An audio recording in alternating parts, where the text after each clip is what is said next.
Hey everybody, I'm Nostalgic, and this is another episode of our Sorted series in which we're taking a look at some different maps, just kind of to give a new player a general idea of what to expect in each map, particularly from the boss. And also we're going to be looking at the end, identifying gear and how to price gear in a very basic way. We're not going to go into a deep dive about it. So today what we're going to be doing, or for this video, what we're going to be doing is actually a level 72 map, Graveyard. The reason that we're doing it is because it is currently 4-dotted, which if you're familiar with warbands, that basically means that it has the highest tier of the warband that's currently in it. I believe it's, let me check and see who it is. Right now it is cleansed by the Mute Wind. So while we're in here, we're also going to be seeing some Mute Wind packs roaming around as well, which will increase the amount of items that we actually see. So it's good to do this. Anyways, I've already prepared the map. I did this just simply by alking it. Because it's a level 72 map, it's probably not worth investing 4 chisels into, just because this map doesn't really cost that much, and the main reason that you want to put chisels into a map is to drive the quantity up higher, so that you can see more items, but also so that you can improve your map pool. Well, when you have maps that are so cheap like this, a 72 map is not even worth a chisel. It's actually more cost efficient, instead of chiseling these up, to just buy another one. So I just put an alk into it, and I didn't veil it either. I actually did have another graveyard map that rolled twinned on the bosses, and I did veil orb that. Unfortunately, well, or fortunately, depending on how you look at it, it bumped the item level, or yeah, it bumped the map level up on it to a catacomb, so we can't run that one. Anyways, let's go ahead and jump in. Now, if you've watched the other video, I've done one other video in this series, and it was for Crypt. It was a little bit more hectic than this one. I'm going to try to explain a little bit more about what's, you know, in particular the boss, because I think I just kind of plowed through the boss in Crypt. So, the Graveyard map, in general, is basically just a big cemetery. Yeah, imagine that. And it's doesn't have a lot of tricky spots or anything like that. You know, like other maps will have little alcoves where mobs like to hide. It can be really hard to find all the mobs. With Graveyard, none of that is the case. It's very, very simple to locate and make sure that you clear this whole map. Generally what you want to do, and this is what I do, is I kind of pick a direction and I just make sweeps. What I'll do is I will go in this direction, so at the moment I'm going over to the left, and I'm going to go until I hit a wall, which it looks like I have. And then what I'm going to do is I'm just going to make a circuit around the outside, and I'm going to kill everything on the outside first. Then when I'm finished killing everything around the outside of this map, I'll start basically, I guess you would call it kind of like mowing the grass. I'm just going to make a back and forth pattern, covering parts that I may have missed while I roamed around the outside, which there will surely be some, because the central part of this map is pretty wide open. As we explore the outside, we will definitely see the entrance to the boss room. I typically like to wait to go into the boss rooms until I have cleared the rest of the map. So, anyways, in terms of map mods, I didn't really discuss that. Let me see here. I need to respond to that guy in just a second. I should have put a do not disturb, but I forgot. Let me get away here. Okay. Back away. Back away. Alright, let me respond to this guy.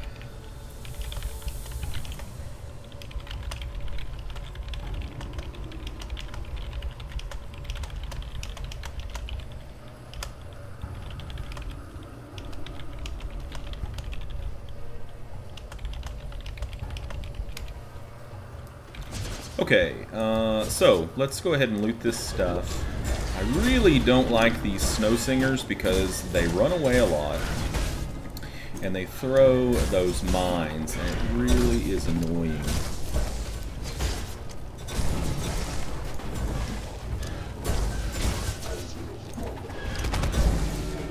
see they're pretty annoying, especially for my character. It's not that I'm in any real danger of dying to those. Instead, really what's the annoying part about it is the fact, you know, with Incinerate, you have to charge up to stage 4 every time you stop casting, so...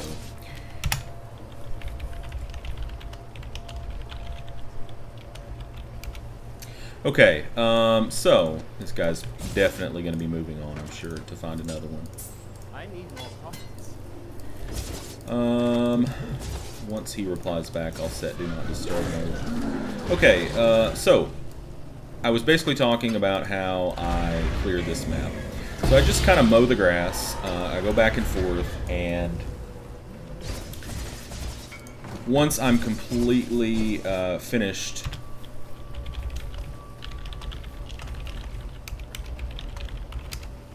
Once I'm finished with that, I'll go into the boss room.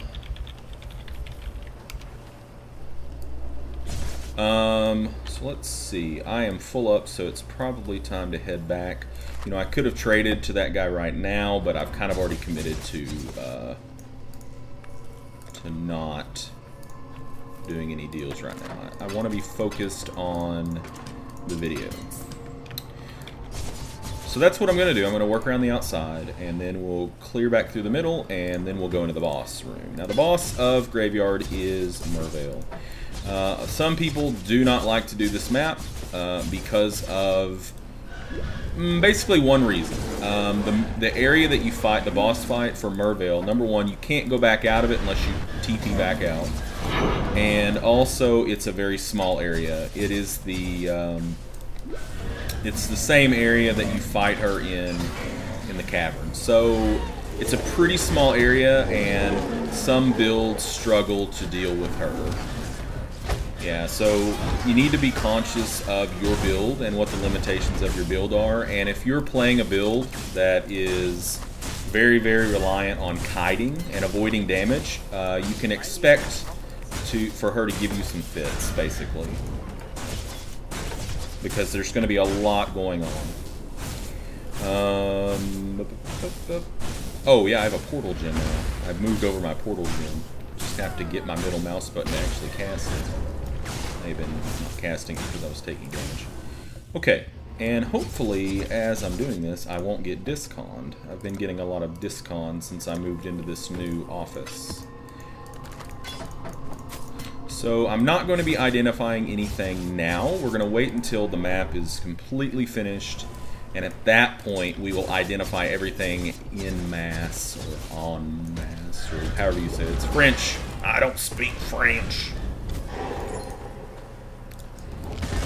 Alright, so we are going to pick up the gems. We've seen, I think, 2 maps already. That's a 73, so that's a +1. That's not too bad, especially considering we've only got 64% quantity on this, so that's pretty low, really. Yeah. So much as like the other mods that are on the map. I mean, we have more magic monsters, which is good, because magic monsters give better experience. More monster life, not a big deal. Physical damage reflection would be a big deal if I was like a melee build, a physical damage build, maybe a physical bow build, like a tornado shot. Plus fire resistance actually does would kind of stink, but actually I'm not doing fire damage. I'm doing 100% chaos damage because of my weapons. It looks like fire, but it's not. And if you look closely, you'll see little pops of purple color, and that's because my damage is 100% chaos damage. And I achieve that through using the Infernal Mantle Chest and the Consuming Dark Dagger. Consuming Dark Dagger changes 25% of your fire damage to chaos damage, and the chest converts the remaining 75% into chaos damage. It's a good build because it's a good build because it is completely reflect proof. You don't have to worry about any kind of reflect. No elemental will reflect. There's nothing that reflects chaos damage. I mean, there are some mobs, I guess, that do it, but it's not a big deal. Alright, so we've got a blacksmith strongbox here, so we're going to identify it. 3 additional rare items is not terrible. And although we would probably like for it to be just a straight +2 items, I did bring some alterations, so I could roll on this, but I think I'm probably just going to go with that, and I'm going to regal it. Okay, so we got increased the quantity. That's not bad. And we're going to Veil Orb it. Now, the reason we're going to Veil Orb it is because when you Veil Orb a Blacksmith Strongbox, any kind of Strongbox that can give armor or a weapon, you have a much, much higher chance of getting 6 linked items out of it. So we're going to do that and see how it turns out. Yesterday, I was doing this, and I ended up getting like 2 6 links. So there's a 6 socket, but not a 6 link. You know, it's not going to happen every time. You know, getting a 6 link is pretty dang rare. I've actually, I think, you know, I've been playing Path of Exile for, probably off and on for about 2 years, and I've probably looted a grand total of maybe 1 or 2 6 links. And there was the discount. At least we were heading back anyways. So I'll wait for my internet to come back up, and I'll log back in. I guess it kind of saves us using the portal. I mean, we were in the middle of casting it anyways. So, yeah. It does greatly improve the chance. I did see a number on it, what it was, but I don't want to quote a number to you guys and have it be way off base, and then you guys go, this guy doesn't know what he's talking about. He sucks.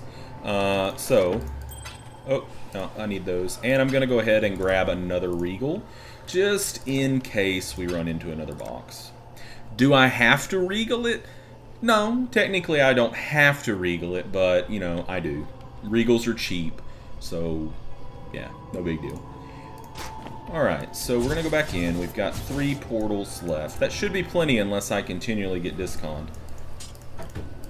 Especially with the quantity being so low. These are flame bearers. We just don't want to stand in that explosion. Probably would be able to survive it, but...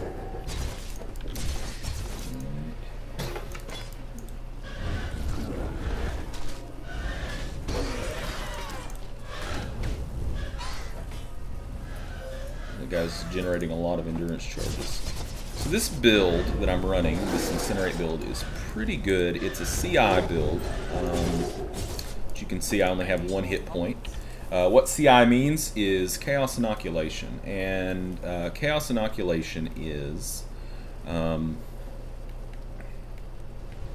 get my portal going. Chaos Inoculation basically means that it sets your hit points to 1. But you're basically immune to chaos damage. So all of those really nasty mobs that are constantly bypassing your energy shield with chaos damage, yeah, they don't do anything to me. However, because it does set your life total to 1, when your energy shield is gone, it is gone. So you have to be a little bit careful. Alright, so we've worked around the outside. Now what we want to do is we just want to sweep back through the middle. And picking up things. We've got 2 portals left. Thinking that we probably... I'm kind of surprised that we have looted that much stuff, but I guess that just kind of shows you if you're running into warbands, you're going to be picking up a little bit more loot. I don't think there's going to be much up here, so let's just make kind of a crisscross applesauce back down here. And see what we can find. Okay, some zombies. Roas like to see the amulet. Need jewelry for the chaos recipe. Unfortunately, I don't really need amulets. I more so need rings, but any port in a storm, I suppose. Otherworldly, so they, if given enough time, will summon in other mobs, I believe. I really need to sit down and read up on what some of the Bloodlines mobs actually do. Last league, I did not play Bloodlines. I focused my efforts on Torment, And as such, I'm not 100% familiar with what all of the actual Bloodline mods do. But they're pretty neat. I do really like them, especially like Keepers of the Trove. It can be kind of funny whenever you have your whole map fill up with a certain kind of rare item. Alright, so it looks like we've cleared through everything. So it's time for us to go play with Merville. So let's check it out. Alright, so as you can see, this should look pretty familiar. Big difference is she does have... Oh, you can go back out. Well, I take back what I said. I stand corrected. There are mobs already in the room, so we're going to want to get rid of those as quickly as possible. Now, she will also summon other things to her, just as she does in the other fight.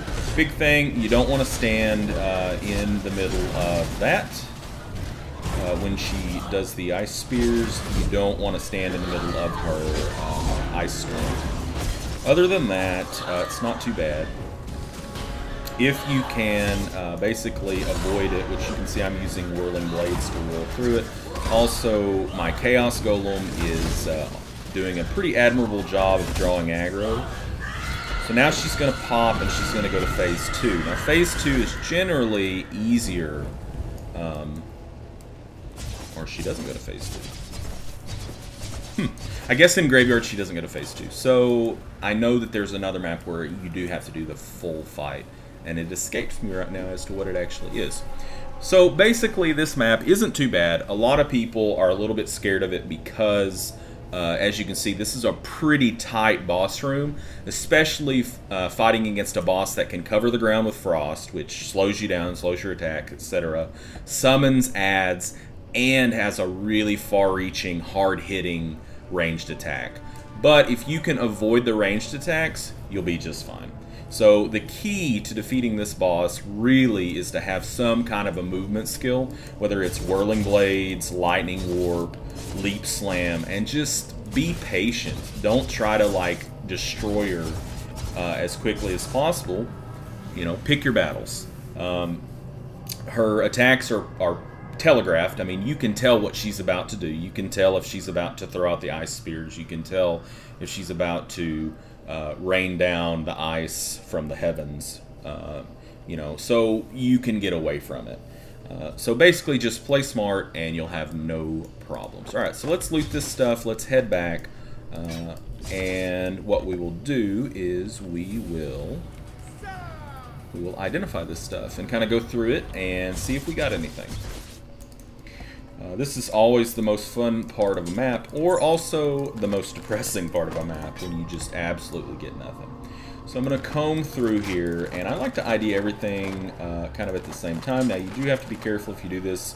You don't want to identify things like this because this doesn't need to be identified. The only reason I picked this up is because it's red, green, blue linked, and I'm going to sell it for a chromatic. So you don't have to identify to get that chromatic out of that. Don't feel bad if you do identify some of those. I do it all the time. Okay, so let's start on the second map dump tab and go through. So I'm going to start off with the bigger stuff just to get it cleared out, and then I'll fill in along the bottom with things that are smaller. This bow definitely deserves vendoring. It's just not got anything really on it that's worth a shit. See, we've got this corrupted mallet. You know, it's got 3 elemental rolls on it, but none of them are worth writing home about.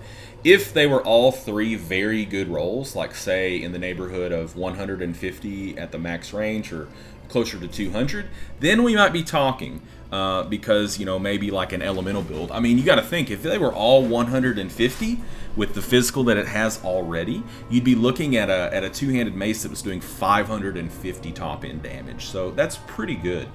You know, this Pecoraro, this basically rapier, just doesn't have enough of anything. You know, weapons are really hard to get rolled right, just because they can roll such a wide variety of affixes.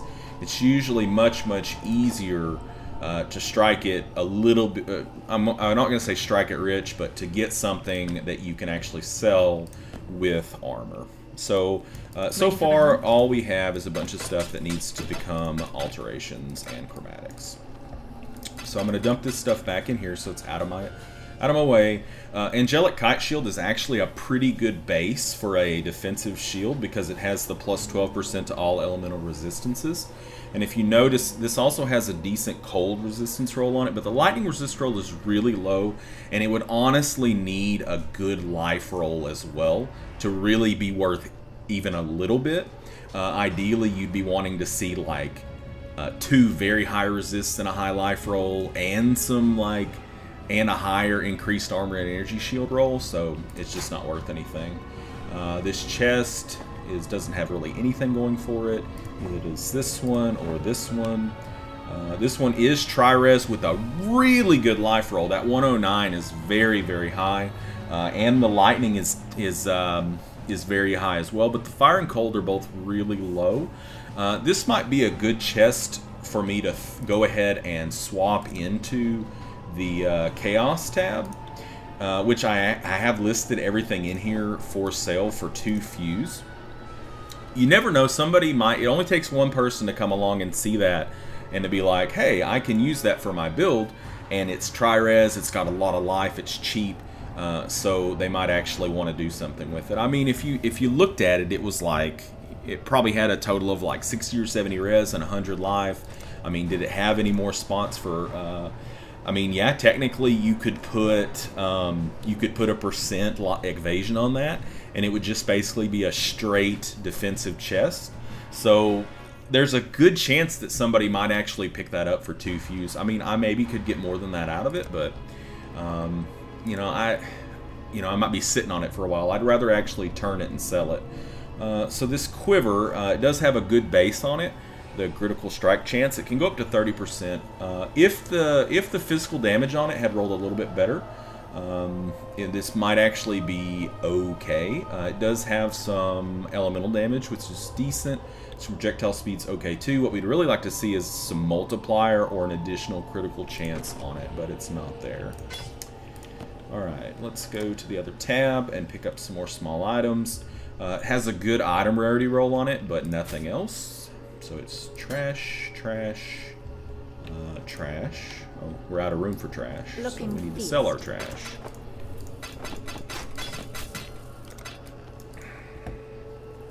And now we can go back to doing some of the bigger items. So here we go.